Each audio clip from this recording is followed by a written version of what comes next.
beautiful line from the Buddha. The original Pali word is Yatha Buddha, and has been translated as to see things as they are. Actually, it's to understand the mind as it is, to understand how the mutations of the mind, and to be able to harness its strength and to moderate and tame it. Okay? Now, we're going to start with something relatively simple, but it's beautiful. One of my most beautiful, one of my favorite Dhammapada verses. Mano pubbagama Dhamma, mano seta, mano maya, manasache padutena vasatiwa karotiwa. Tatot nam dukkha manveti chakamwa vahatto padam. This verse comes in two parts. Are you familiar with that? Dhammapada, you're familiar with it. Dhammapada. Dhammapada is a collection of verses with stories. Today we have the stories tagged to these verses. The verses were original Buddha. He talked about them. Stories, we don't know how they came about. Okay? But in most cases, the verses are beautiful, and the stories give you a deeper meaning, a deeper feel of the verses, and it also helps you to remember the teaching. Sometimes you can remember the story, you don't remember the exact verse, but you kind of roughly know what it says. That's the idea, for you to remember what that teaching is. Okay? Now, it comes in two parts. There are two verses which are similar. This one and this one. You'll find that the bulk of which is identical. Put the two of them side by side. This is the first verse, and this is the second verse. Okay? And it reads like this. The mind precedes all mental states. Mind is chief, mind made are they. If one speaks or acts with an evil mind, conversely, one speaks or acts with a pure mind. Suffering follows him like the will that follows the foot of the ox. Or, if you speak with a pure mind, happiness follow him like a never departing shadow. At the first read, in fact, if you know the story, you will assume, or you will conclude that this is about karma. It's about action. What you do, the motivations behind what you do and how you speak and what you think, because of that motivation, you undertake an action, the result of which is pain. If that motivation was evil, unwholesome, not beneficial. If your motivations were pure, wholesome, beneficial, then you reap positive results, the benefits, like happiness. Sounds simple, right? Pretty straightforward. What's so difficult about this stanza? Yes? You're waiting for punchline, so silent. Yes? Sounds obvious, isn't it? I mean, you do good, you get good, you do bad, you get bad. This is basically the idea. How many of you actually observe these two lines? This one, the one that says, mind precedes all mental states, mind is chief, mind made are they. That is the crux of this stanza. So I'm going to talk about this stanza in three parts, which I will elaborate in a while. But in these three parts, we will start with the easiest one, the one about karma. I find the analogy introduced, the imagery introduced by the Buddha, truly interesting. You see, the first one says, if you speak or act with an evil mind, suffering follows, like the will that follows the foot of the ox. This is an agriculture society that the Buddha was dealing with. In that world, everyone see farming analogies everywhere. The farmer who goes to the field, who has to deal with the ox, I'm not a farmer, obviously. So my capacity to explain the range of farm work is limited. But you can imagine, just on this one alone, the ox trudging along, the wheel that follows after him. Can you just hear the sound of the creaking wheel? Can you just, even if you have never been to a farm, and the odds are you have never been to a farm, and the odds are even greater you have never worked in a farm, but you can just imagine as the poor ox pull the wheel creak behind.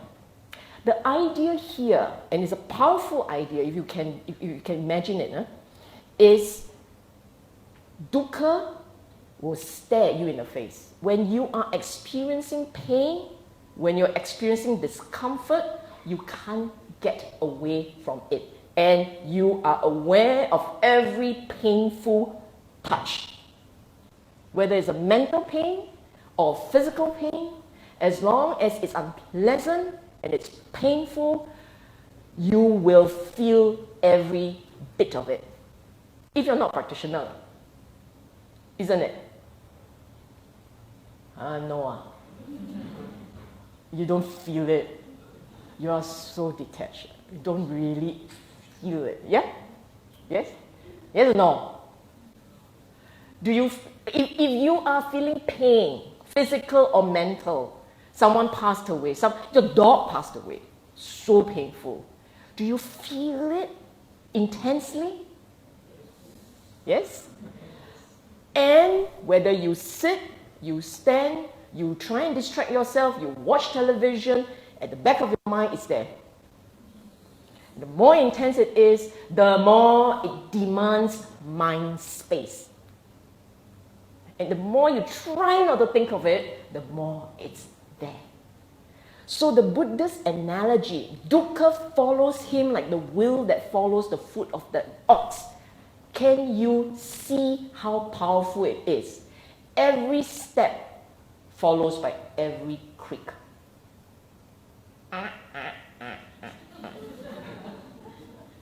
Every step, and that will dogs him. So that's how you feel with regards to dukkha. And the point here, for the second part, is to try and register with people, do not do evil. Because when you do, the results are not pretty. And you will feel every bite. That's the idea. Okay? Then let's come to pure act, pure mind. This one, the imagery, is a shadow. How many of you last saw your shadow this morning? When was the last time you were aware of your shadow? When? Today no sun. It's not the sun, the light. all you need is light. Do this. Okay, so the idea here is when you are happy, you sometimes don't even realize it. You see that? But when you are in pain, the whole world knows. Aiya, ayo, aiya, alama, sao. But when you are having some degree of pleasure and delight and happiness, not necessarily that the whole world knows. It's only when you want to boast about it. Otherwise, the whole world doesn't know. And you are not even aware of it until it's almost finished already. Then you regret a lot, finished already. You see what I'm saying? He was in just that 2 lines, 2 imageries, capture the reaction, the experience of the average mind. And the beauty of the second one is it doesn't matter whether you know it or not, it's there. You will experience it. The happiness will come. It will morph, it will grow, it will spread in you. And it was always there. So that's the incentive for watching out for how your mind acts or speaks. The motivations behind what's there. Okay? But that's not the interesting thing. The interesting thing is the first two lines. Let me show you something here. This is, I have no idea where. We took this picture from the internet. Downstream. The choices that you make. The way you react. This is what was said earlier about if you were to do something with the wrong intention, you will experience the consequences. Okay? This I consider downstream. Why is it downstream? Because by the time you act, you would have thought about it, yes? Or you would have a mental experience about it. Actually, then the question is, why do you act like that? Why do you see like that? You will act according to how you see, how you read, how you conclude. Example, I'm going to give you an example. I expect that you will shout out the answer with great enthusiasm. Okay? You are now in a foreign land, because begging not allowed here. So you're now in a foreign land, and someone came up to you, disheveled, smells, very dirty, etc., came up to you and asked you for handout, money.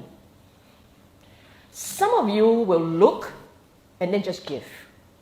Some of you will look and run. Some of you will look and judge or do. You see what I'm saying? Some of you not only judge, tell others also. A lot of views, a lot of thoughts. There will be all these diverse reactions. The question is why? Why is it some will just react and give? Not too much, not too many words. Some will judge. Some will complain. Others will just write in to don't know who. Must complain at this kind. The question is why? What are you? Where do you fit? And it's never a constant. Huh? Maybe initially you give. After a while, the next one that came along, I give already, must give you also. Or maybe you give, and then you get fed up. The question is why, and that is what I call predisposition and perceptions. You see, how we react to any situation is already certain predisposition that sits in your mind. If you are someone who is narrow-minded, stingy, or careful, let's not call people stingy, let's say just careful. You're very careful with your money, you're very careful with all kinds of things. And because you're careful, you will eye the world, you will see the world from that angle. In your world, in your mind, in your world, because this is how you see the world, in that mind, the world is just like that. Huh? People will eat you. Because people will eat you, we must eat them first. Huh? Then even if we don't want to eat them, we must run away before they come. Huh? You see what I'm saying? There are certain predispositions, a certain way you see the world, which leads to you, your color. This is how it colors your world. And because of that color, you will react. Anyone comes to you, you will say, no lah, what? Money grow on tree, seriously. Or if you, diametrical opposite, you have always been happy, cheerful, giving, level mind. It makes me happier. Every time I give, I'm very happy. So it doesn't matter if there is a string of people lining up to collect money from you. You're very happy to just, you want, and you go on and on, okay? And you're very happy doing that. Why? Because in your mind, we are all the same. We're all suffering together. Let's help. So that becomes the way you see the world. If someone comes to you and asks for help, they need the help. That's how you think. When you put these two together in a room, it's wonderful what will happen. Candidate number one will say, you gullible. Right? Candidate number one, you know who you are. Candidate number two will say, but I'm happy. You are skeptical. Yeah? You think about it, you know in your life there are all kinds of people who belong to the either categories which are extreme and in between everyone else, including yourself. You're probably in between. Meaning between these two extremes. The super gullible and the super skeptical. And we are all lined up in between. Yes? I need you to be aware of this because this is what the Buddha said about mind is the forerunner of all things. The world, all things actually means the world as you experience it. And it is in your mind, how you see the world, how you react to the world. It's in your mind that it creates that world. What that world is, how you see it, how you experience it, it all depends on what your mind says. If your mind has, for whatever reason, gathered, collected an entire history of hurt, regret, anger, and then you decide the world, everyone out there is a shark with the things that go at them. If you, because of whatever experience, conclude so, then whatever that comes from outside, you will interpret it according to your prism, your lens. And based on the lens, you will react, you will respond. And guess what? Comes true. Because you believe that people are not nice. If you believe that people are not nice, people only have to say to you, excuse me, what? Because you believe they're not nice, ma. For no reason, you say, excuse me, what you want? Your response is negative. You see that? And the other guy who so innocently was just going to ask you the way to the restroom, now bristled up and he's going to fight you. Why you say me what? And then it goes. So in our practice, to be told that the mind has the capacity to shape the world and see the world accordingly. You decide what it should be, you tell yourself what it should be, you react accordingly. To be told that actually means if you accept it, then you have to rewrite, change the way you tell yourself story. And that is what it's meant in this practice about transforming the way we think. So that you can change the way you see the world and react to the world. Okay? I got one more level. There is actually one more level. It's the deeper psyche. What's deep in there? What is deep in there is harder to change. It is the result of, it's the accumulation of the lessons, the experiences, this life, or of a different time that you have that has been accumulated, and then it kind of affect the way you behave. So for instance, the guy who's skeptical, why is he skeptical to begin with? Don't know, because baby come out usually not skeptical one. No? When a baby was born, the odds are you may feel not skeptical, quite easy. You give him sweet, he take. You give him milk, he does it, are you sure this milk? Can you like test it first? Drink first, show me it's milk. I'm not so convinced. White doesn't mean milk. You see what I'm saying? So along the way, people learn things. Okay? The point about this is the mind is complex. Sometimes it's hard to explain. It takes a long time to figure out. But it doesn't matter. We deal with what we can. And over time, if we deal with what we can, over time, even this one will change. Okay? So you start with the easiest, the first line, where how you react. How you react in a situation. That one you can control or you can try. Your instinct may be, your predisposition is skeptical. Maybe. But you can contain that and you say, okay, never mind, put it aside. You need help, I'll do it. You do that, you're making an effort. If you don't do that, if you don't make an effort, then your world remains like that. If it's a dark one, it remains dark. And even when it has turned into something brighter, you still don't get it. That is why you can have people living in good families, having very intelligent, dutiful, very quiet children who make their beds and clean the floor, and still the parents complain. Also God. Or you can have vice versa. The parent wanting to buy the house or the kid, and the kid beat up the parents because not happy. Why your house is small?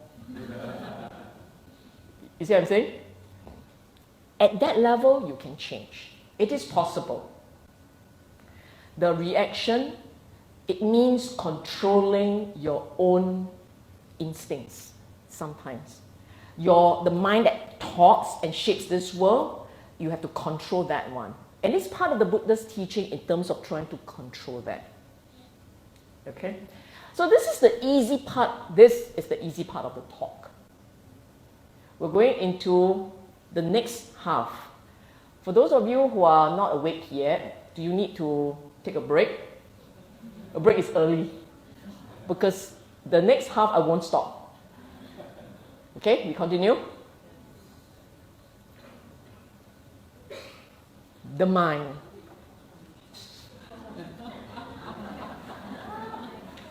When you are asleep or when you are after lunch, when it's after lunch, the mind. Okay? Okay. Do you know what this is? 6 sense spaces. What is it? This is Q&A.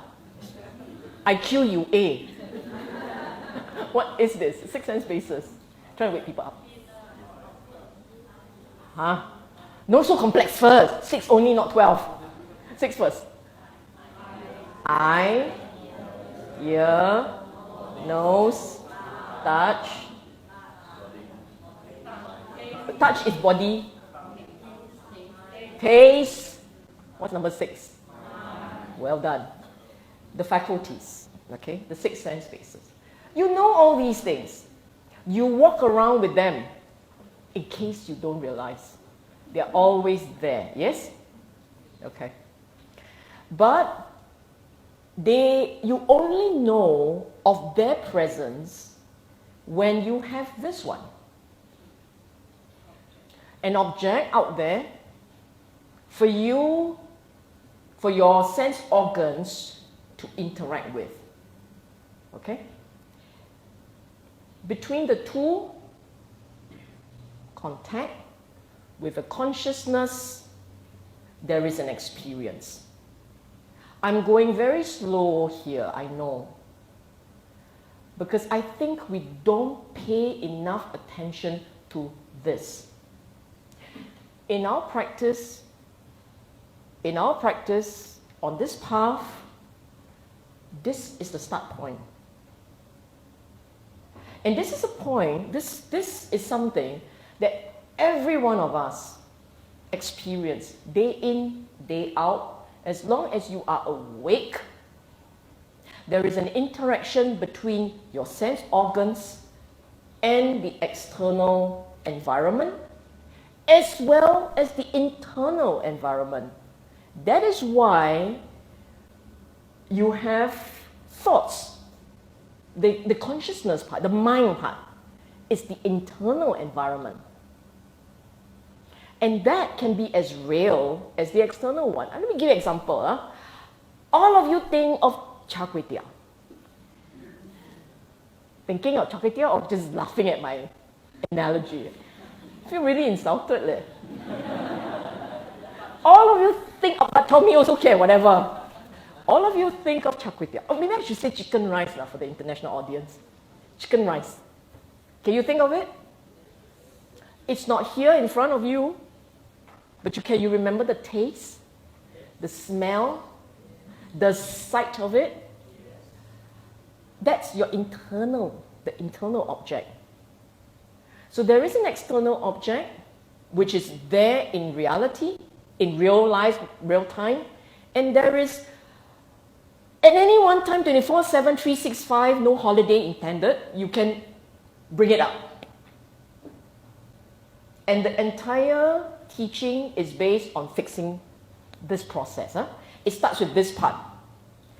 With the connection between your sense organs plus an object, if the consciousness is there, there is contact. Following the contact, you give it a name. It's called labeling. Yes? What is this?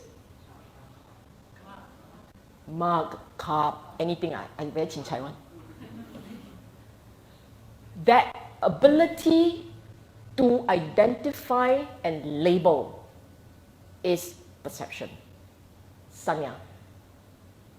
So you have contact, you have consciousness, you have labeling, which is sanya, and now you have a feeling with a drop S. Sometimes got feeling, sometimes a lot of feelings. Okay? Feelings. It's always like this. See something, hear something, taste something, experience something, it touched you. Smell, there's a contact, you label their feelings. And the feeling goes like this. Some object triggers pleasant feeling, some object unpleasant, some neither nor. Neither pleasant nor painful / unpleasant. Yes? For you, if you are normal, it should be one of the three.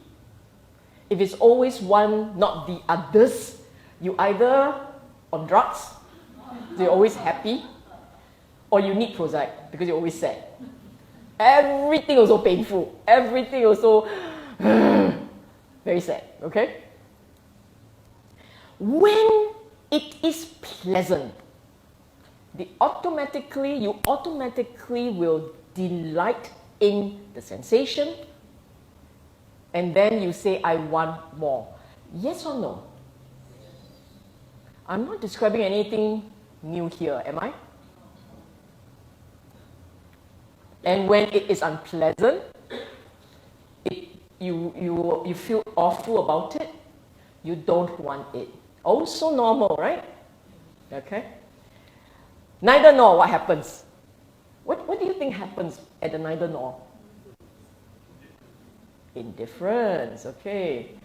Depends, no? Sometimes you want, sometimes you don't. Why do I say that? You don't have very strong views. But it's usually one or the other. You don't have very strong views. Okay, I have that. No need. So one, don't want, but no very strong views. And depending on how strong, you may have dukkha or not. Up until this point, I'm not saying anything new, am I? In fact, some of you are already getting bored. Why doesn't she get to the point, huh?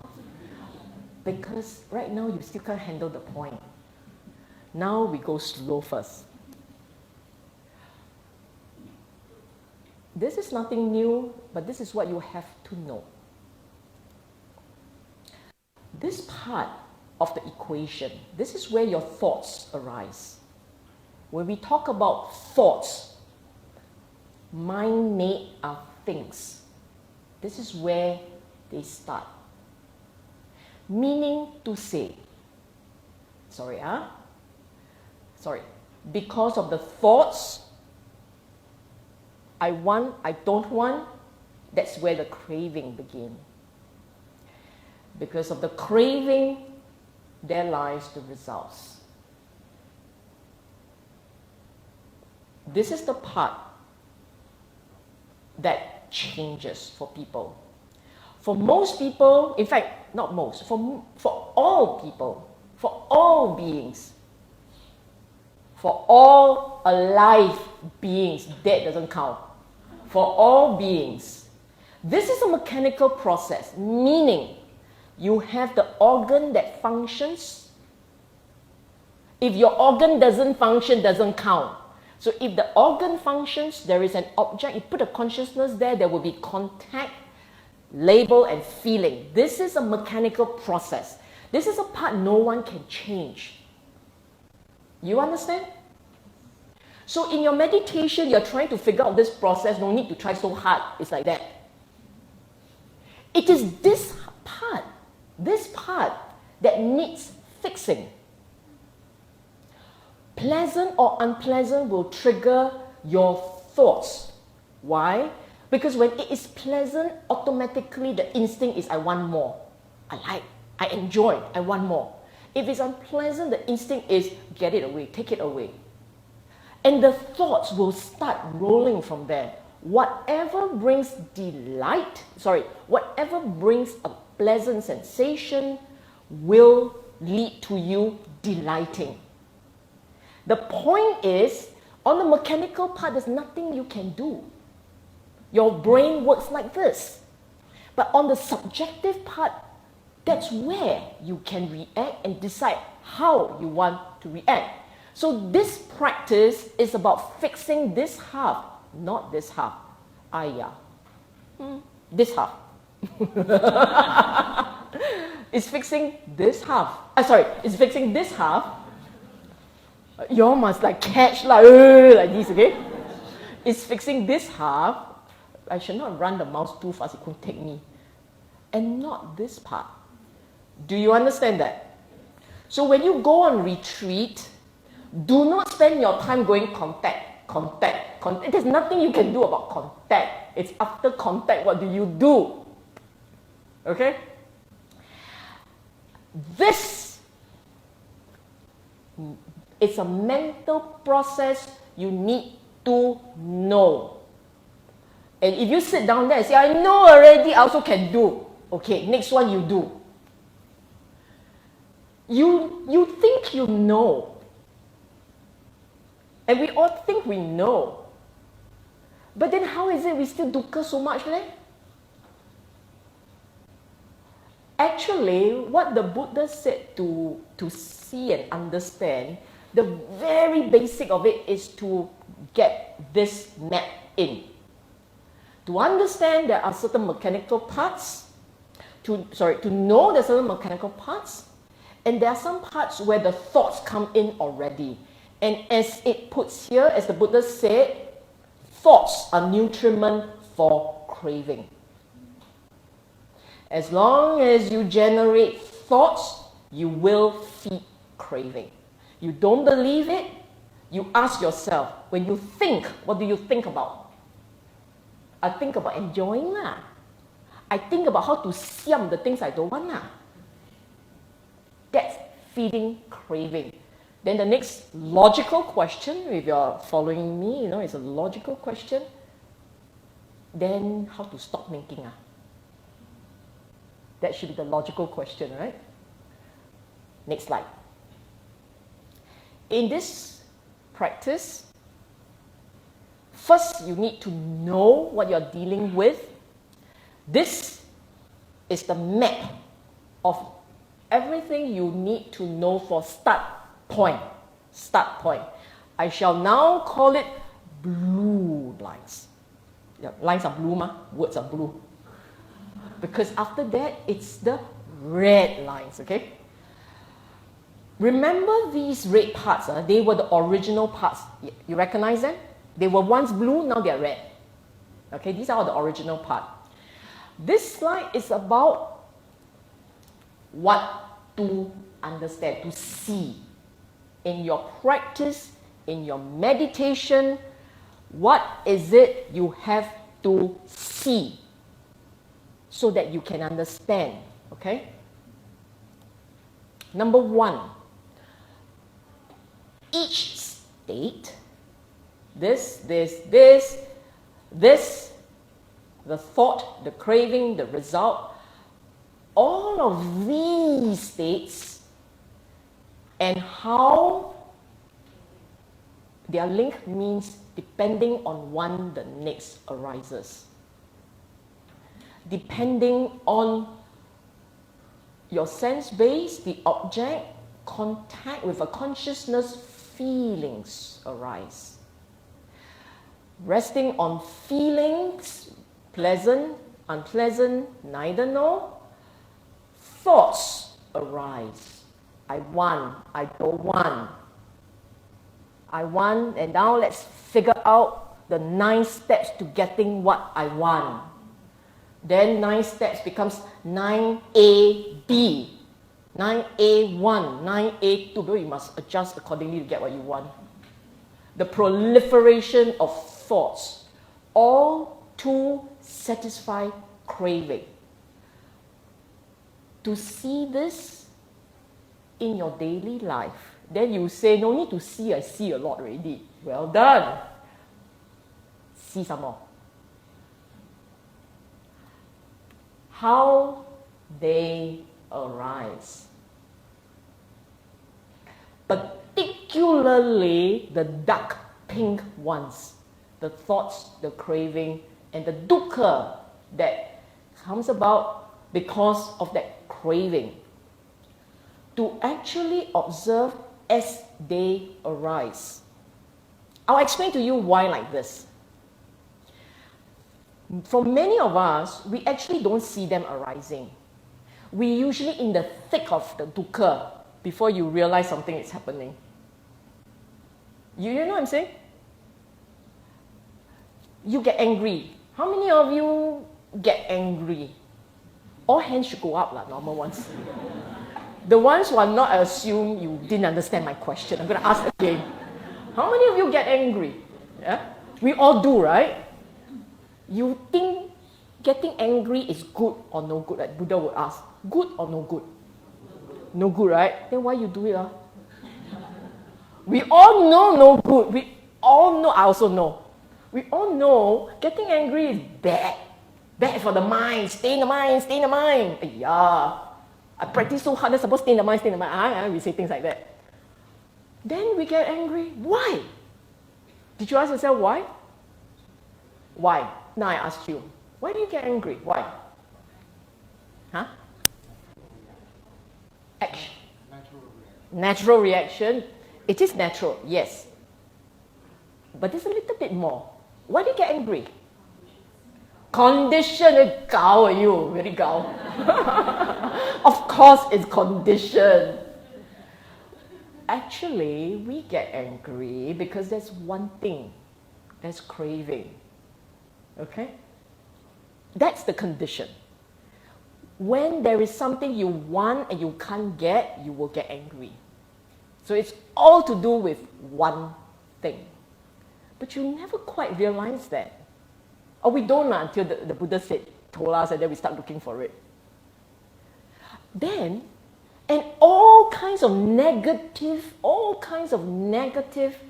sensations, and even positive ones, have to do with some degree of wanting, especially the negative ones. Okay? To see how they arise is therefore very critical as part of the learning process. To understand why they come up so that you know what to do. If you have never understood that The reason why you're angry is because of something you want. That don't tell me there's nothing I want, then 笑了咯。我答我是 angry, why? Okay? So let's just say that you know there's something you want. Actually, the next question is, can you let that go? And you will say, cannot lah, very difficult. Okay, understand, because not yet.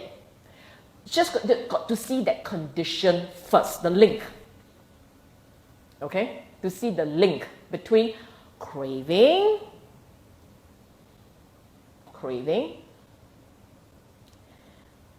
and whatever that pops up, that leads to anger, that leads to all kinds of unpleasant sensations.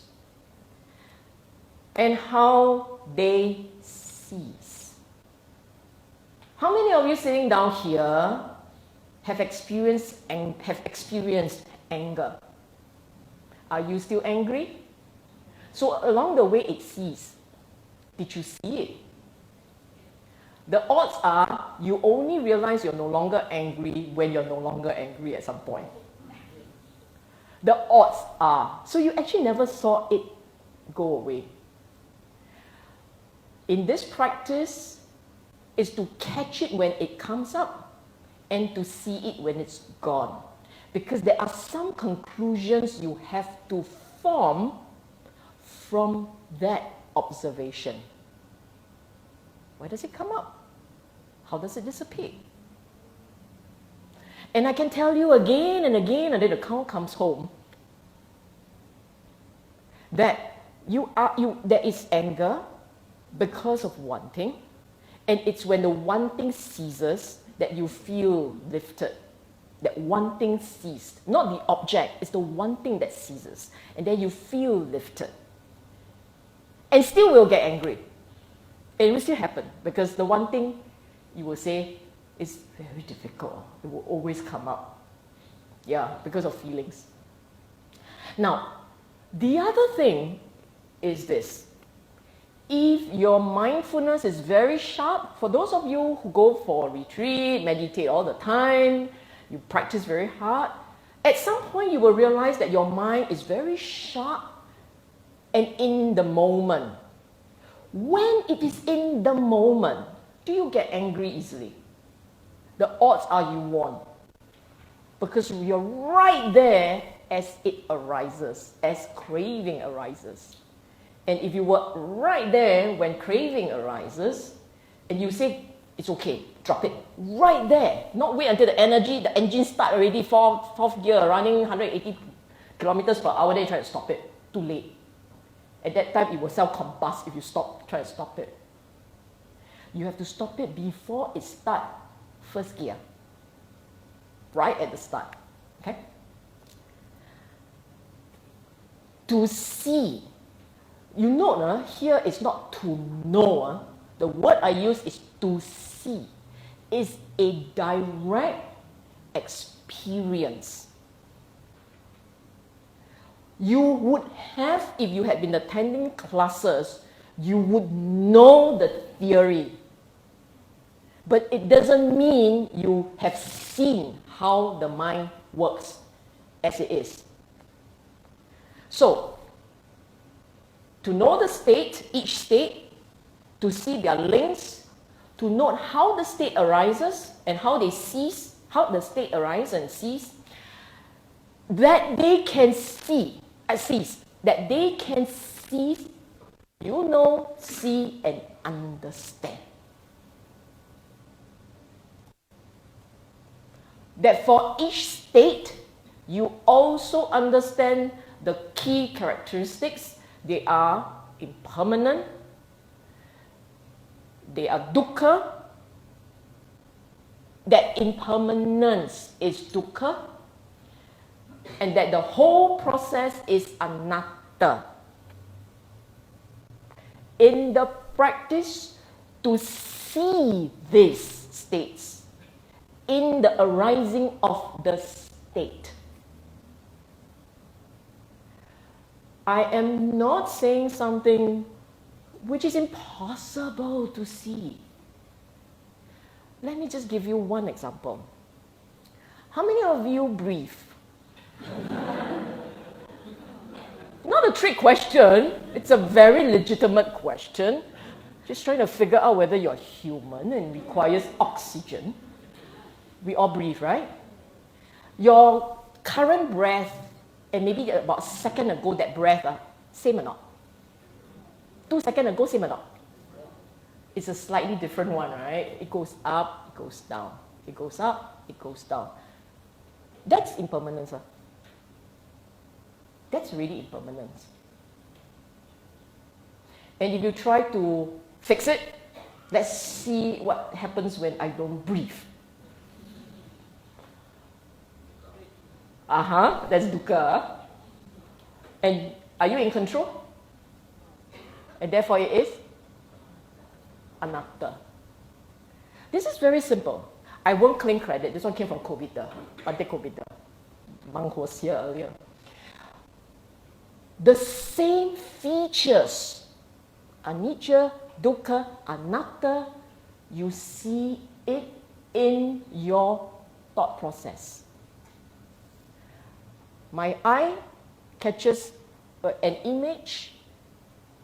I register the image. I like, I don't like, it's neutral.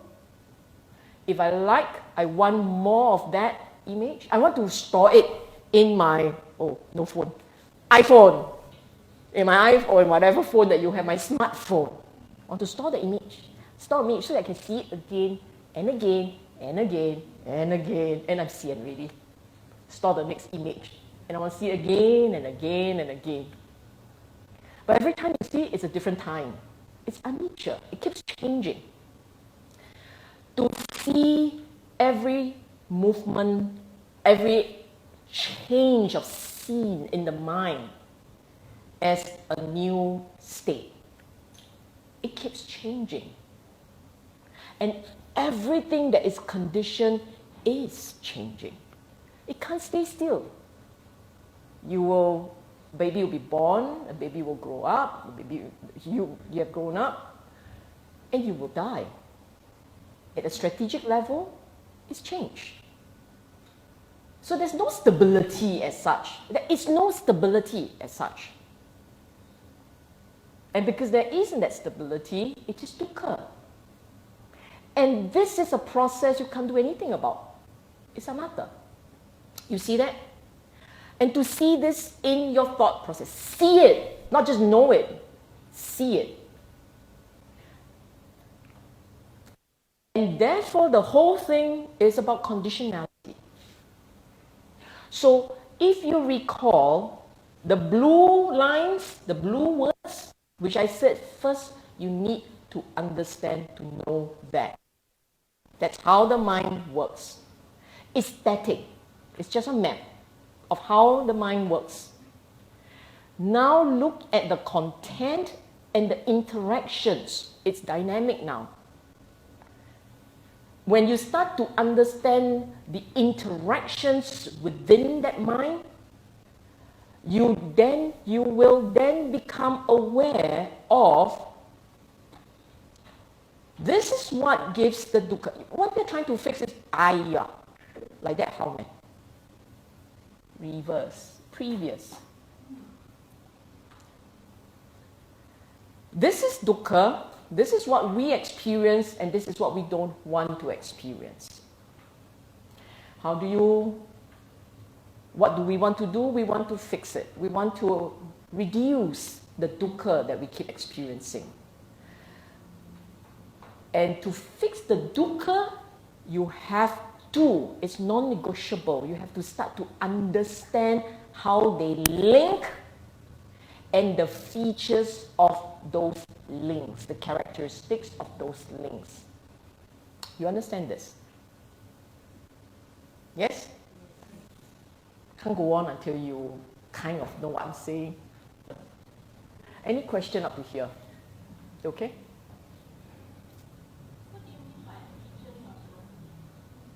The anicca, dukkha, anatta, the characteristics of the links. Okay? Every single mind state you experience cannot stand still. it lasts for a nanosecond and something else will take its place. That's what it means. Nothing you do can make it stand still. And because it doesn't stand still, in the process of keep shifting, it is very unsettling. England also gone. Very unsettling. Okay? And when you look at the whole process, no one's driving it. Just as I am affected by the process, you are affected by process. No one's driving it. It's just running itself, running by itself, a momentum, a rhythm by itself. You understand that first? Okay? Later. Your question always hard to answer. Okay? Hard or easy? Complex one later. Only if it's about the chart and you want to check something about the chart. Is it about the chart? Okay. Which one comes first, feeling and perception? Because some text say feeling with perception, so you have knowledge. No, perception first. Then only the feeling.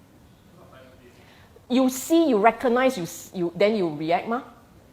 If you see, you don't recognize how to react, how to have a feeling that arises. Some text, feeling first. Why don't you watch the mind? Spend the time watching the mind. My words could be wrong. Your experience may be different. Just watch the mind. Okay? Yes? This question, is it in this chart? It's so far. Not there, you ask. You're supposed to ask only when it's there. Later, okay? Okay. Any other question? Chart base. Yes?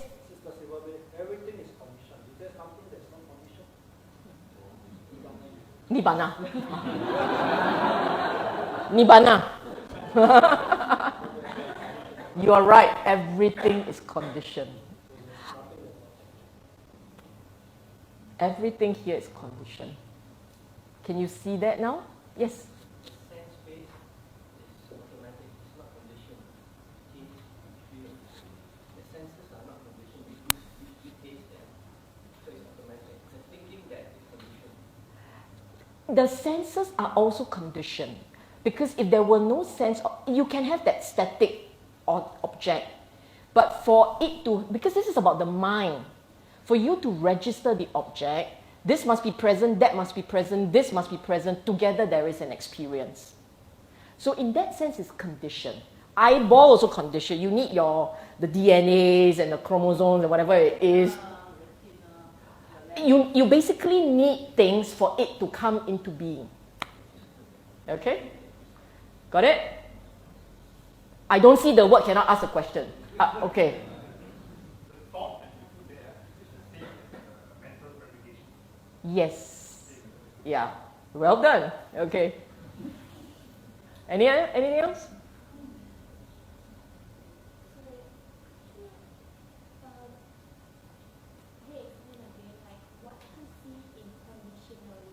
Conditionality. The word conditionality means depending on conditions. Every state that you experience must rest on the previous state. Every mental state that you experience doesn't stand alone one. If it stands alone, it's been there forever. It will switch page by itself. It will switch page. I feel, I think, I react, I want, the dukkha arises. They keep switching. Even if we are talking about anger, right? Anger is just one mental state, right? And you say it feels forever. First and foremost, it feels forever because you're forever adding fuel. Normal anger will then you say, and then, and then it will shrink again. Then you say, and then, then it will again. You keep adding fuel, and therefore it feels like forever. But even then, it will still diminish. until you run out of thoughts. Oh, very tired, must rest a while. So you run out of thoughts. And then you decide to go read something, eat something, call a friend. Call a friend is a problem because usually after you call a friend, right, you are rejuvenated and then you add more fuel. And guess what we say? Ventilated happy already. But your friend kena by you. You ventilated happy, your friend kena. Why? Because your friend now has a lot of thoughts. You see that? This is what the Buddha meant when he said, 害自己害别人啊. Doing something that actually causes dukkha for yourself and for others. Your proliferation of thought is lethal, toxic and lethal. So therefore, if you need to proliferate, please proliferate healthy thoughts, organic healthy thoughts. Okay? The third slide of the trilogy. Fix the mind. You recognize all these, they're the same. Well, they're not identical because it depends on the typing and all. So it's basically the same, the mechanical part, the subjective part. And now you saw what happened, right? Everything leads to craving, everything leads to dukkha. So we got to fix that because you say, I don't want dukkha anymore. I want to cut it. So the trick is to fix the dukkha. Different methods. All important. If you can, at the end of the slide, handphone ready. Number 1, guard the sense faculties. According to the Buddha, when he taught his monks, the things that they do literally build the mindfulness to that sharp that they are literally able to park the awareness at when there is that contact. Guarding sense faculties actually mean you need to be aware of arising. Contact.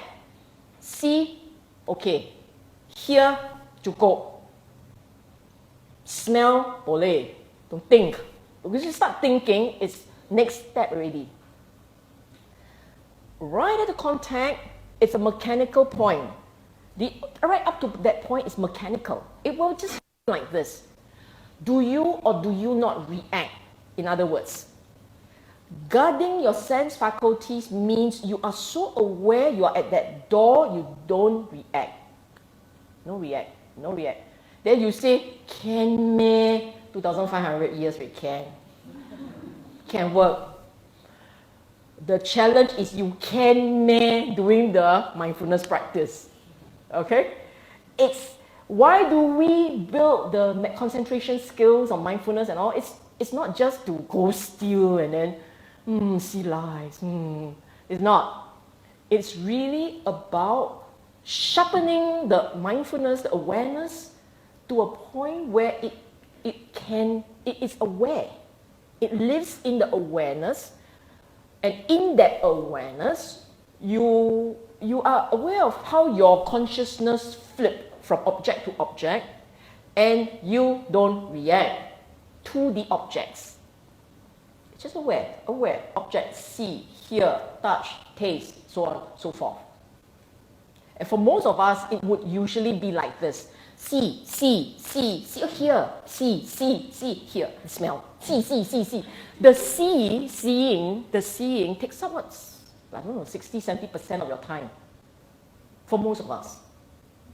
And then occasionally, smell interjects. Smell consciousness. Bulk of the time, it's seeing, hearing. Okay?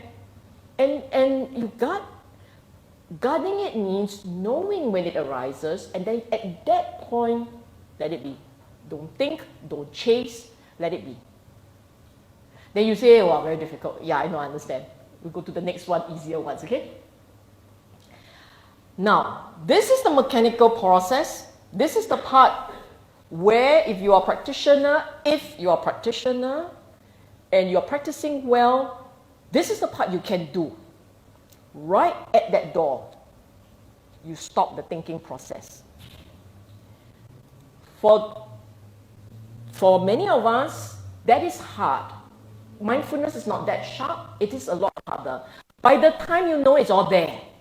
So what the Buddha taught, or a series of things to do to reverse your conditioning thus far. And to, remember, if you recall, right, there is the mechanical part, yes? Then there's all the subjective part, right? And in the subjective part, there's one that says feeling. This set is to try and do something with the feelings. Because your thought processes start when you like or you don't like. Because it's pleasant or not pleasant, and therefore you like or you don't like. You see that? If it's pleasant, I like, I want. If it's unpleasant, I don't like, I don't want. So you go to the point where you look at feelings and you try and change the way you see things so that the feelings becomes neutral. Hello? I can hear the pin drop. You understand what I'm saying? Do I need to repeat this? I'll go into this in a moment, but do you understand this part? Why it is like that? Because your dukkha, remember what we're trying to do is fix dukkha, right? Dukkha, dukkha. How you fix dukkha? How to let go and fix dukkha? That's the part we're trying to fix. Dukkha arises because of craving. Craving arises because of thoughts. Thoughts arise because of yes! Okay? And therefore, in this practice, these are words by the Buddha, not I came up with them. The Buddha talks about these reverse conditioning process to change to neutralize the feelings so you don't feel so intensely. And when you don't feel so intensely, your craving wouldn't go crazy. Then dukkha gets moderated. Okay, so what are the things that gave us a lot of problems? The body. Now, it is not just your body. It is bodies. Form. In other words, it's form. Anybody's form.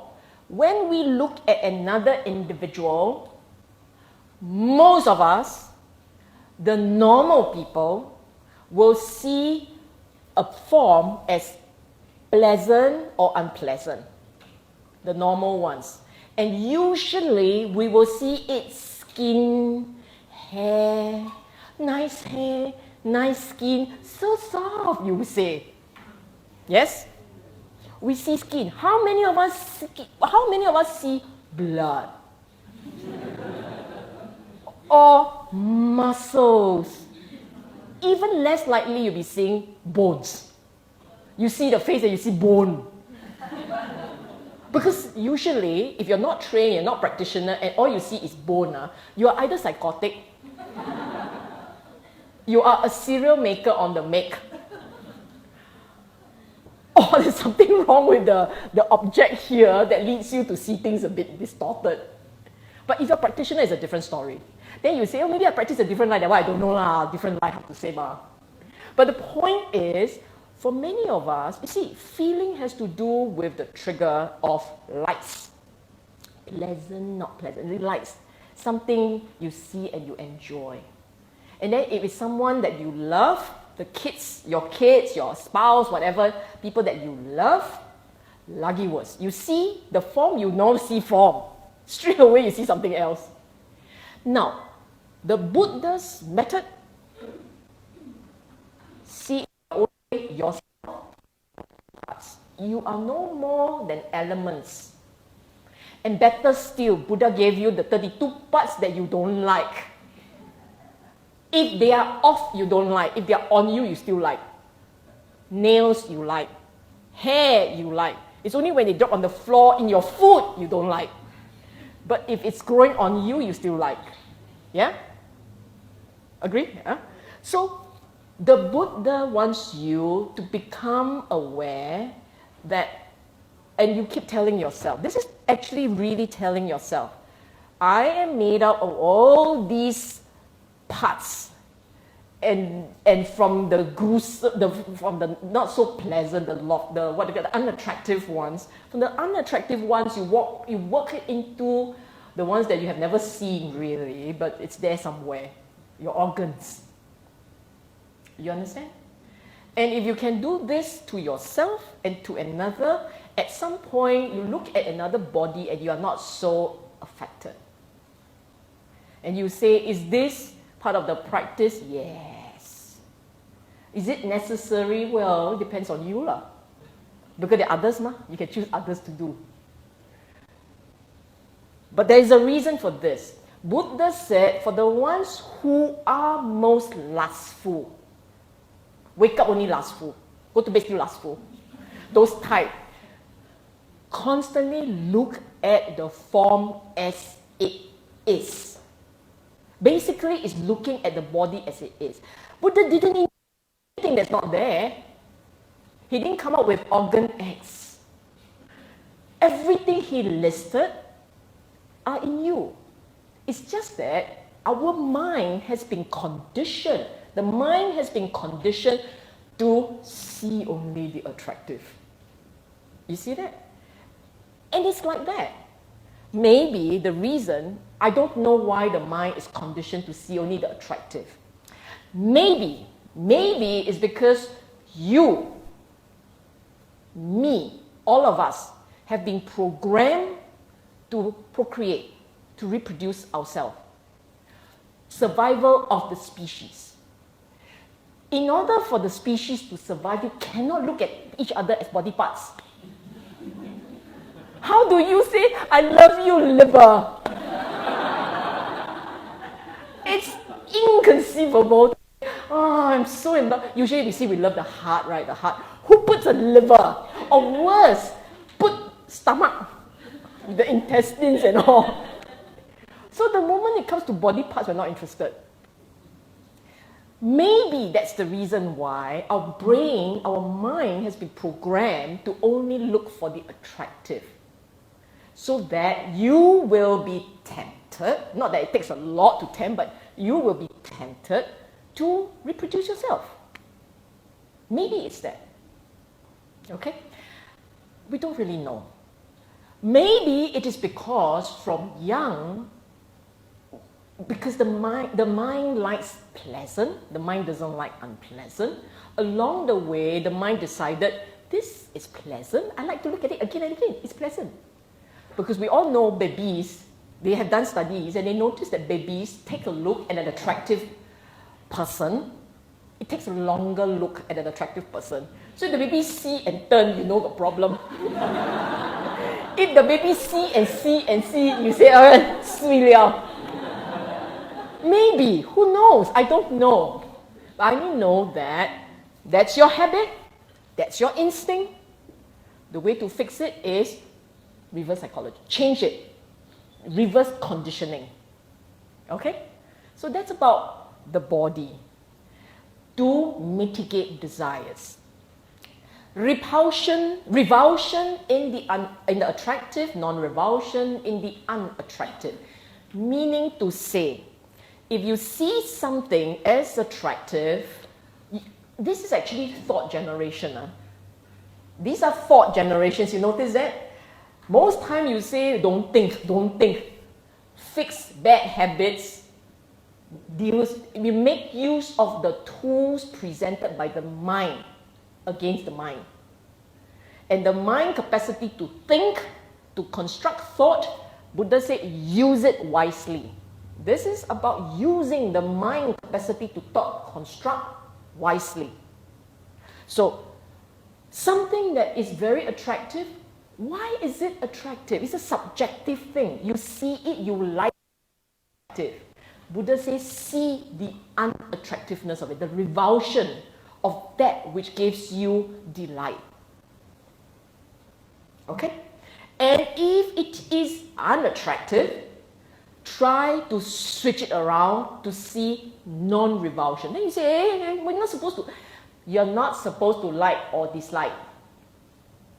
Whether you want or you don't want is one. Understand? I don't want you here. That's a don't want. No, you want the person not to be here. That is a one. Any form of one is dukkha. So, if you see something as ugly, unattractive, the instinct is to want it to go away. I want you not to be here. Go away. If you see something as attractive, you want it to be here. You want it. Come. Sit here. Okay? So, telling your mind, reverse the habit. Change the habit. The third one, unattractiveness of food. You know, we spend a third of our time awake on food. And for the ones who are cooking for the family, it goes up by another 10-20% more. We bond over food. We drive long distance for food. How many of you go to Malaysia looking for food? Shy, never mind lah. Durian also count. Normal. Because food that goes in and touches the tongue is a very powerful impact on the mind, or not nice. Very powerful. We set up blog page talking about food. Then you don't even have to taste, you see you're happy. Can you see how powerful it is? Actually, again, it has something to do with survival.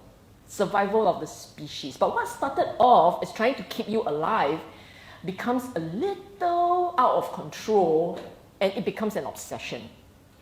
Why do I say that? How many of you enjoy bad smell? Durian aside. Cheese aside. How many of you enjoy bad? Meaning to say, if you smell, lovely. We don't, right? Do you know why? Because programmed into your DNA, the knowledge that if it's a bad smell, it's spoiled, it can kill you. So when the nose smells something unpleasant, it's a bad smell, you want to get away from it because instinctively you're told this is deadly. But over time, we get very carried away and we want good smell, good taste. Even if a food is spoiled and you taste it, it will taste bad, taste awful. So basically, what started off as a defense mechanism becomes a killer machine on the mind because it keeps you going. It pulls up your desires a lot. So, to look at food as unattractive, Buddha had wonderful imagery. It's found in the Nutriments. The sutta is called Nutriments. It's in the Samyutta Nikaya. And in that sutta, the Buddha taught his monks to look at food as if they are chewing on the flesh of their beloved son. In our world, beloved daughter also can. So as you chew, if you were to bear in mind the idea that this is the body parts of your beloved child, you ain't going to, nice. Right? You are going to, swallow faster. Don't taste. Taste already, I can develop a taste for it, also good. You don't say. Why do that? Why go to that kind of extreme? Because your mind is a very powerful desire machine. See something it likes, it will chase. It's very difficult to break a delight in food. So for such a powerful grip, you need a sledgehammer to break it. Okay? And then it goes into non-delight in all the world. Everything that you take delight in, you have to tell yourself, it's not delightful. Then you say, how? Let me give you a sneak preview of the next slide, but this is how. You see, how many of you here believe in rebirth? The rest of you not sure, is it? You believe in rebirth, right? Even though osteoporosis made it difficult for the hand to go up. But you believe in rebirth, right? You all do, right? Okay? How many of you are damn sure that in your next rebirth you're going to the Dewa realm? Don't know lah, modesty lah, you ask like that. Hope, huh? Okay, maybe reborn no less than like now lah. Reasonable? Reborn no less than like now lah, huh? Okay. How many of you so sure it will happen like that? For the next life? Oh, quite confident lah. After that, don't know what happened next life, lor. Then after that, lagi don't know what happened, lor. You see what I'm saying? If you believe in rebirth, you will come again and again. If you come again and again, you guarantee like that. Or somewhere else. You don't know. You can't be sure. You are completely unsure. The cravings that we harbor, the cravings, that craving energy that we have, is what will spark births, becoming. Again and again, that craving will spark becoming. If you bear this thought in mind, perhaps you wouldn't be so indulgent towards craving that arises. You understand? If you accept and you believe that there is rebirth, and you accept and you believe that rebirth is conditioned, it's driven by craving, and if we don't fix this craving habit, in the life that you have the Dhamma, in the life that you have access to the Dhamma, you don't fix this craving, you sure in a life where you don't know for sure you have Dhamma, you can fix it. Then you end up slide a little bit, how? Still human, but slide a little bit. How? How? So you see what I'm saying? It's when you bury your head in the sand and happily pretend that you can breathe through sand, so okay. But if you don't, you take things from a certain angle, you then will say something that triggers delight is scary.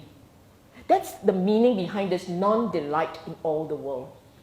The mind that realizes that you really can't control. You can try and create conditions and hope for the best. But you can only do it for this condition, this life and these conditions. You're not sure what's coming up next. And when you reflect like this, you will tell yourself, delighting is not a good thing because it will continue to lead to becoming. It's when you see that, when you accept that, then every time there is a craving, you tell yourself, non-delight in all the world. Non-delight, non-delight. You say that, okay? What is it trying to fix? It's trying to fix the mind capacity to chase after delights. Someone made the point, like that got no meaning in life. Exactly. If you think about it, If you look at all these things and you accept them, okay, you start telling yourself, foulness of the body, everything attractive, not attractive, unattractive food, non-delight all the way. You keep doing this to yourself, at some point you will say, 做人金刚课. Where is the pleasure in life? Yeah. You want to fix ma? Okay, this is actually Reverse psychology, okay? Alright, the last two easier, less painful. Anicca, it all conditioned things. This one, you know already, yes? I don't have to convince you, right? You know already. The last one is a tricky one. Not mine, not I, non-self. Whatever experience that you have, you actually tell yourself, not mine, not I, no self. When you keep saying that, initially you also don't believe. You say only, you don't believe. But if you don't start saying, it will never happen for you. But if you start saying, with the practice, the meditation, the mindfulness practice, the reading of the sutta, etc., etc., etc., and you keep going this, not mine, not I. One day, you're going to look at something and say, hang on, I'm beginning to get it. I'm beginning to get, not mine. This is the easiest one. Not mine. In fact, it's actually not difficult to say not mine. Let me share this with you. Tomorrow you die. Lucky this audience, mature and wise. Otherwise, the choy will come out on left, right, center. Tomorrow you die, okay? You bringing your possession with you, which one? Oh, I want to bring my car, can you burn it? It's just going to be burnt metal. Nothing that you own, you can bring along. Therefore, you don't own it. You have temporary lease rights. Temporary lease rights. You have the right to use it. All you own is rights to use. But you don't own it. And even the owning the right thing, it really depends. What does it depend? So if it's in your possession, when you're holding it, it's yours lah. But if you put it on the table, someone else can hijack the right to use. So yes, in our mind, we own things, but the reality is no. But this is not about the possession out there. It's actually here. It's also about the possession, your hands, your legs. Then you say, yeah, but that one mine what? Until you get a stroke, lor. Once you get a stroke, you tell your hand, move . Hey, hello. You today don't listen to me already. Move. One finger, move. It doesn't work. It works only when the conditions are right. Take away the conditions, nothing works. So what's yours? And if you don't own you, you own your kid. That one a separate galaxy. Absolute different constellation. You see what I'm saying? So we are therefore deluded. We live in a world of delusion, which we so happy perpetuate for ourselves and for others. Your son, how he do, your daughter, getting married already or not? We perpetuate. See, your son, your daughter, your don't know this, that, and other, we perpetuate for each other. Then I hear already, also happy, my son, You see what I'm saying? Oh, we're also very happy about our body. My body very strong. Your body, my cholesterol off. All yours. It's very interesting how our mind shortcut and then have all kinds of assumptions. And that becomes our deluded world. If all these delusions do not give you grief, if they don't give you pain, so what's the big deal? Deluded law. But if they give you pain, which we do feel pain, right? We feel angst about some of these things. Then the delusion is a problem. Get it? This is only the second box. The third series. It's a constant reminder of the big picture.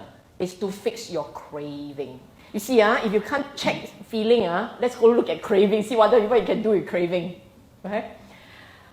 If you tell yourself this, I will die, we'll grow old, we'll get sick, we will die, we'll be separated from the people we love, just these two alone, you take one step back from your craving.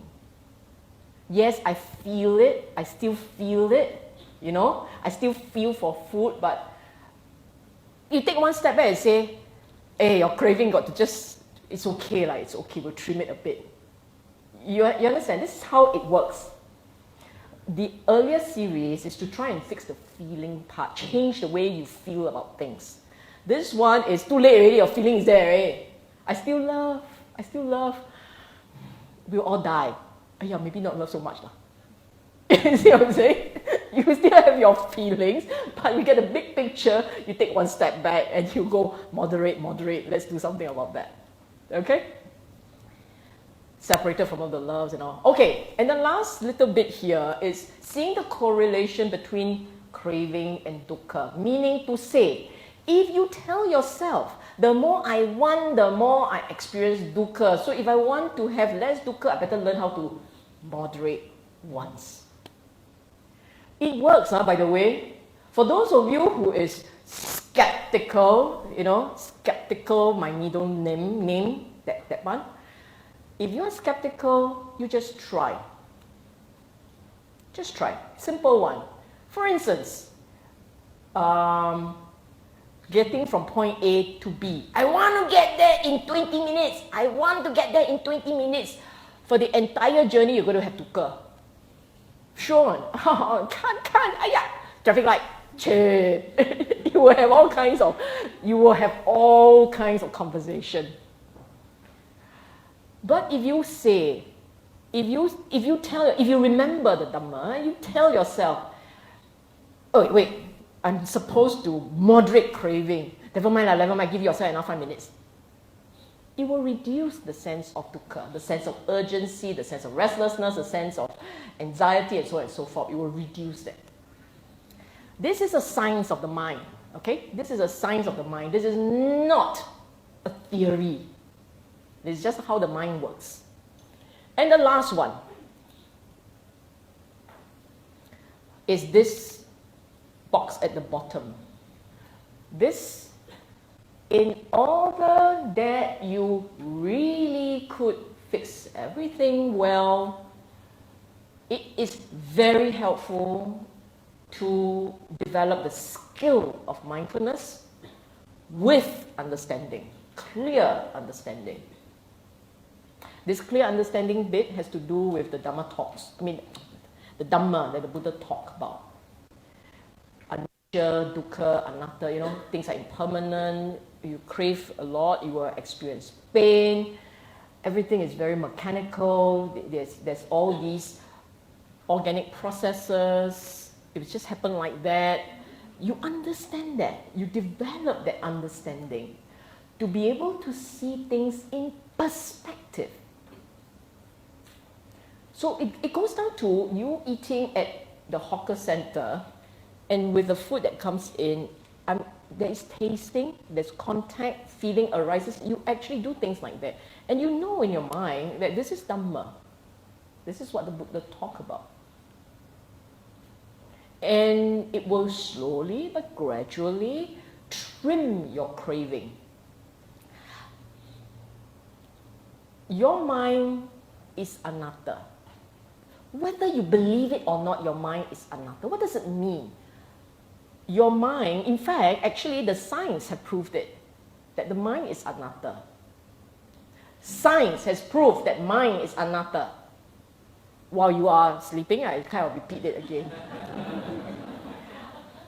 Why is that? What does it mean? If you know how they have done all kinds of experiments with people with mental issues, depression, and then they make them do certain activities. For instance, writing down all the things to be grateful for. Number 2, actually teach them the skill of mindfulness. Teach them a bit of a mindfulness skill. 10 minutes, not 1 hour, just 10 minutes, 10 minutes, 10 minutes. And then every time they think of something and it's unpleasant, they feed them something pleasant to reverse that connection, the unpleasant wire. Over time, they actually recover. They feel better. What's happening? The brain. All these wirings are rewiring. And as it rewires, your experience will change. Your reaction will affect the wiring. The wiring will affect your experience. So what the Buddha has taught 2,500 years ago was to teach us how to rewire. Of course, at that time, he couldn't show MRI. But he was in that time teaching rewiring so that when the person, having rewired, experiences a very different, have a different experience, they will develop faith. The method works. This is what we have to keep doing. And when we keep doing these things, the rewiring continues. And then more and more and more until one fine day, with the completion of the new renovation, you're a new man. You're literally a new man. That's what happened to these guys. Okay? So, bottom line, these are the 4 broad categories. Wait, not yet. Got picture, better picture. Wait, alamak. Sorry, better picture later, last one. You wait. So to sum up, first you need to know that that process, the thought process. To know is deep. Initially, at least understand this conceptually. Meaning, today, start point, if this is the first time you're hearing a lecture on the Buddha's Dhamma, conceptually see this and understand this. Flowchart. In the course of your journey, you have to learn to see intuitively. Meaning you actually experience and then go, oh, this means this. You experience, you taste and say, contact, object, consciousness, feeling arises, etc., etc. You actually experience it. So that you can, it at least affirms for you, Buddha wasn't talking out of his head. Not that he had one. It was actually for real. He was describing the mind. Okay? And then, specific to the Buddha's teaching. You see, earlier on, whether or not there is a Buddha, the mind works like that. Earlier on, the blue words. Whether or not there's Buddha, the mind works like that. This red one is uniquely Buddha's teaching. This is what you have to do. You have to see the links, you have to see how they arise, how they cease, know they cease, see the features, the conditionality. This is Buddha's contribution. And above all is this one. What's the point of saying, die lah, your mind like that, what to do? Do you understand what? Okay, after the paparazzi episode, you see, if the Buddha had stopped at slide 2 and end the story there, then what's the point? I know my mind, I know I am trapped, I am stuck. Then what? If it ends at point 2, it's still helpful, better than end at point 1. If the Buddha had ended at slide 1, it's no big deal, it's a modern psychologist. If it ends at point 2, the second slide, it's better. Now you know why you are stuck. Then what? What can you do about that? I see the links, I see how they arise, I see how they cease, I understand the conditionality. Then what? You see that? It's this number 3. Number 3, the way out. So when the Buddha says, I teach Dhamma I teach you dukkha and the way out, this is the way out. Everything in the whole lecture, from beginning to the end, to know, to see, to fix. Sorry. Reverse. Everything from beginning to the end, this is the Eightfold Path. When we say the Eightfold Path, it's not just 8 spokes. All these. The Eightfold Path. You will know when you get started in the practice which part is which part of the path. And to believe in the Eightfold Path, to believe in the Dhamma, what does it mean? I accept what the Buddha taught about the correlation between dukkha and craving. I believe it is possible for craving to cease such that dukkha doesn't arise anymore. And I buy his method to fix the mind. It can be done. That's what it means to be a student of the Buddha and of the Dhamma. Okay? It is not just Four Noble Truths, Eightfold Path, pass exam already. It is not there. It's knowing what they mean and what must be done and what will happen after you have walked the path. Okay? You want a break? Or we just go straight to the questions?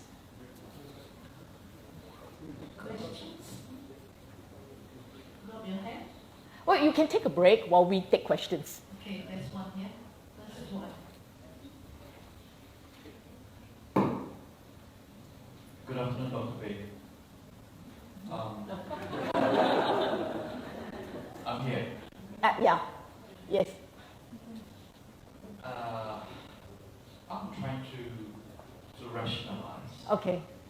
the place of human ambition in the prescribed methodology to end dukkha, that is to end craving. We live in a world now where a lot of the motivation comes from the need to create new ideas, new products, new services, to drive new innovation. So we have to have ambition. For example, in the medical field, we strive towards developing new methods, new medicine to cure certain diseases, to make better life for all. For example, elimination of Zika, for example, or anti-system.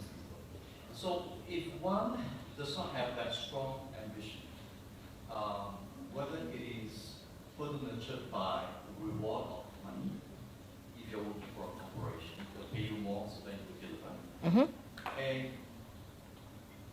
I find it very difficult in this context in our daily life, working for a large corporation or small corporation, or a very commercial base-driven economy, to guard all this craving. Like, so if I want myself, if I'm ambitious, I have the natural love or ability or intelligence, ability to develop something in the R&D field, I'll go for it. But if you ask me to seize this form of craving for improvement, then there'll be no improvement. So what will the world be? I hope I get your view on this. Thank you. Your question is craving, is ambition bad or good? Should we have it or not? Okay. Context first. First and foremost, when the Buddha unveiled this observation,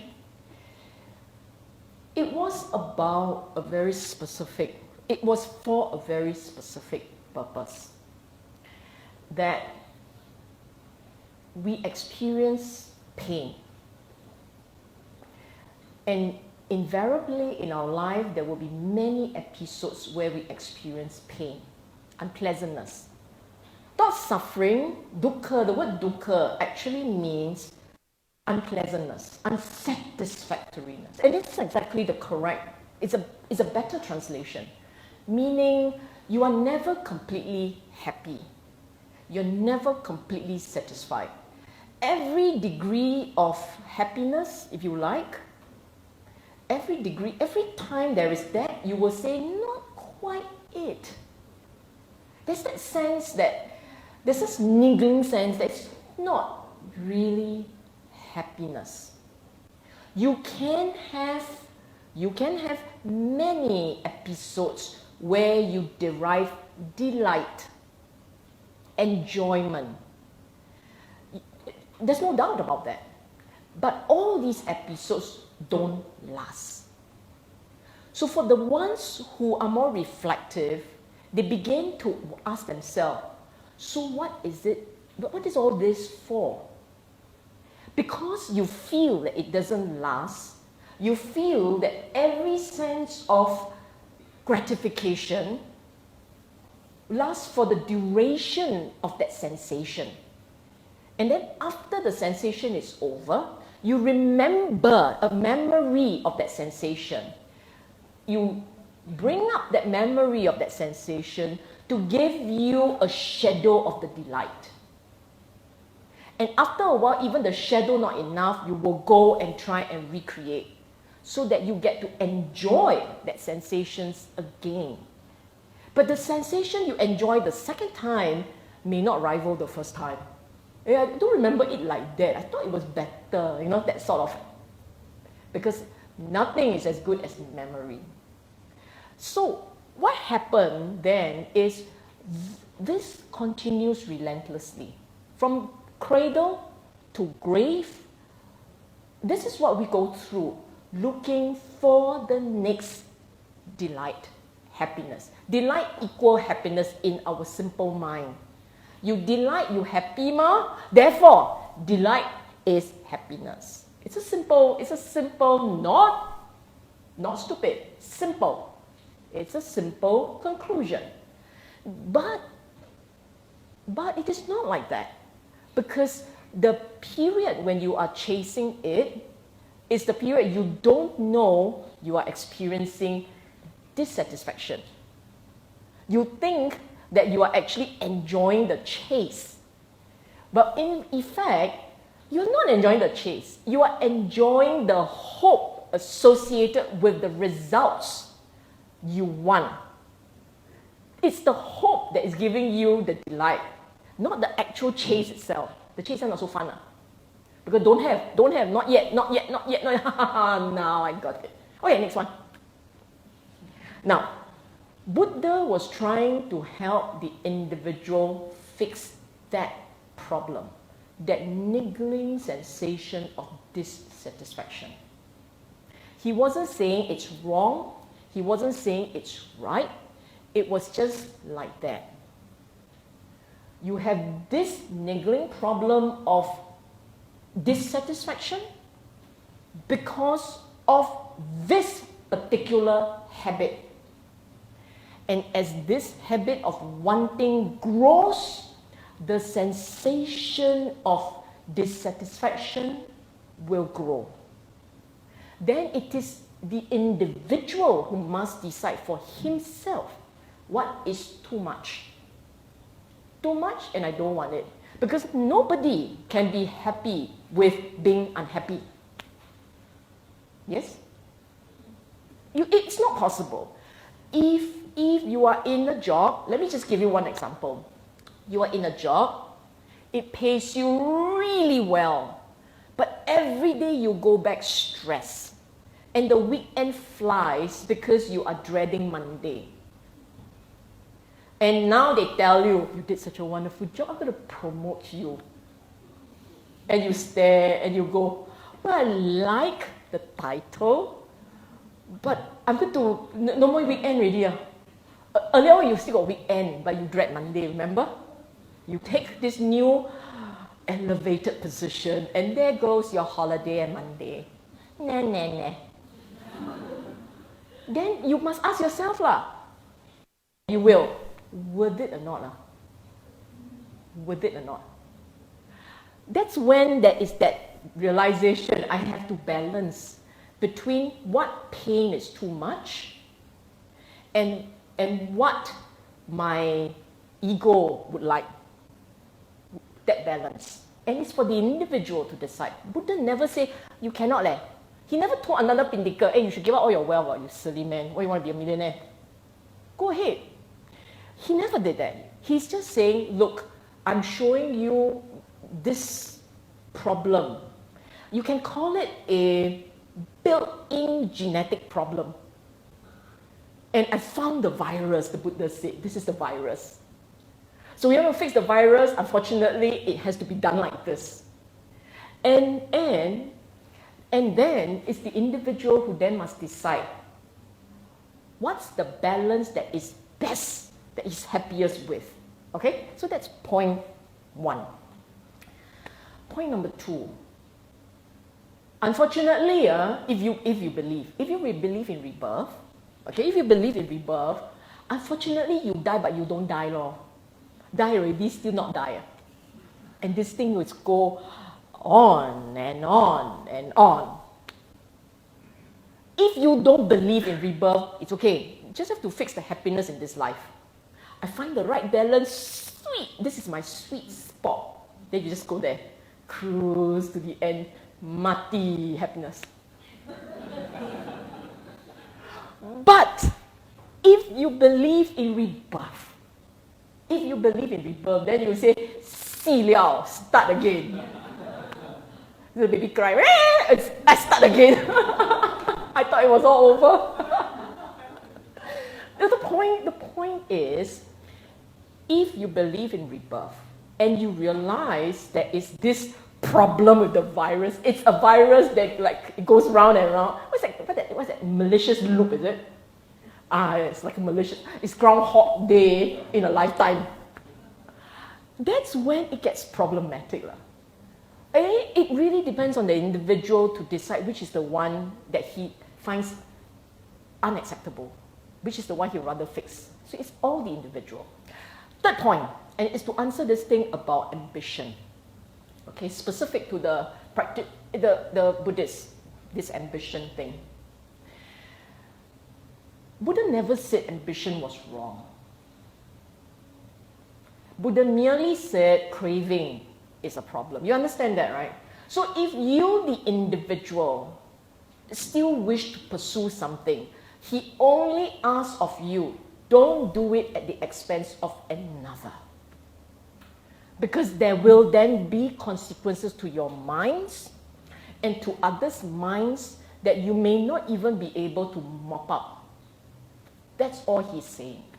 So you want to pursue your ambition, bearing in mind all the attendant cravings and therefore dukkha comes along. That's the individual's choice. I can take it. What's your problem? Okay, fine, go. But don't do it at the expense of others. Because then there will be all kinds of consequences that you may not want to pay back. You may not want to meet the cost. Okay?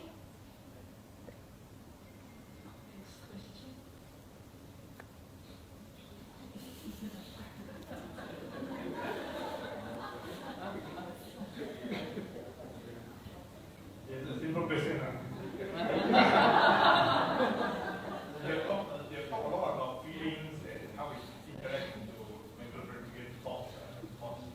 But you didn't spend much time on the perception part. So I'd like you to just elaborate on this perception, how it interplays with the feeling, give some examples of perception. Can that be fixed at that point or what? Perception is labeling. Label. You see something, you know what, knowing, recognizing what it is. And if your mind is sharp enough, if you're mindful enough, you're sharp enough, you will note that at the point when you label, it's not necessarily the point where you start to construct. It's slightly after that. Apple, I want. I love apple. Juicy red apple. See, this was red, it's nice and juicy. The construction starts after that. But where it is apple, orange, black, white, these are labeling. You are trying to understand the word perception from our modern lingo. But no, this is sanya. Sanya has to do with just one-off recognition. Okay?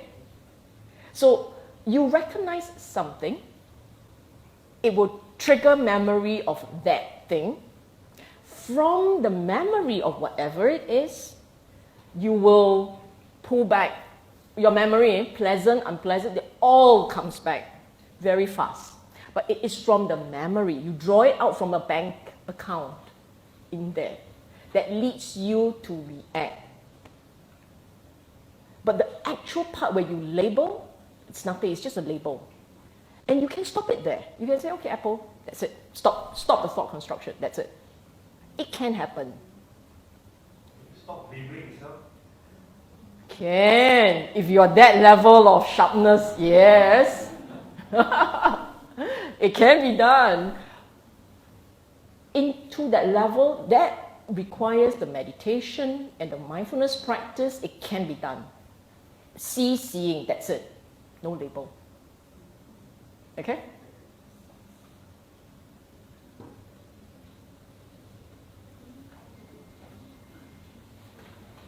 Thank you, sister, for the question. This question is regarding the not mine, not I, and non-self. Because in the chanting, usually you say, I'm the heir of my karma, and I provide support of my karma. So, in relation to that, don't we actually kind of possess our own karma? So, how do you kind of negotiate that understanding? Yeah, thank you. You see, let me ask you this. First of all, there are two separate things. Okay? When you say, not I, not mine, not self, it is essentially your mind being very detached, very objective, looking at something and reflecting on what is it intrinsically that is yours. The mind instinct, actually it's the mind habit. The mind habit is to generate an essence. To say that based on these generated essence, things belong to it. It is I like to use the word cloak hanger. You know, where you hang hats, hang clothes, hang whatever things on it. When you say, for you to have a sense of continuity, essentially it's for the mind to have a sense of continuity, you generate in the mind something to own this continuity. In reality, you only live now. Now is when you live. The past is in your memory. The future is your plan. It's planning, it's construction. So future is constructed. Past is what was stored, grey cells. Only now, at this point, do you live. But because you can remember the past, and because you have the capacity to plan for tomorrow, where you are concerned, there is a time continuum. In this time continuum, who lives? So you create instinctively or structurally, I don't know how the brain works, it creates an idea of something to hold and behold this continuum. You understand that? Because if you look at yourself, right, is the past real? It's only real in your mind. Because my memory of the past may be very different from your memory than which is real. What is real? Real is only something you store up. I mean, not real lah. The past is something stored in the databases that is carried around. Then the future, lagi not there. It's all constructed. I plan, you plan, I have my own plans, you have your own plans, and we happen to live together, so it's our plan, which is sometimes quite different. But because there is this impression of time continuum, you need to take out a name to store these. And where you are concerned, that thing which was created to store things and plan these things, that thing where you are concerned becomes real. Experiences is momentary. We say anicca. Driven by its own momentum, which is anatta. But we don't see it like that. We see that time continuum and we say, but it's all there. The past is real, the future will come as planned. It's all real. So then you create the idea of a self to hold all these thoughts together. Okay?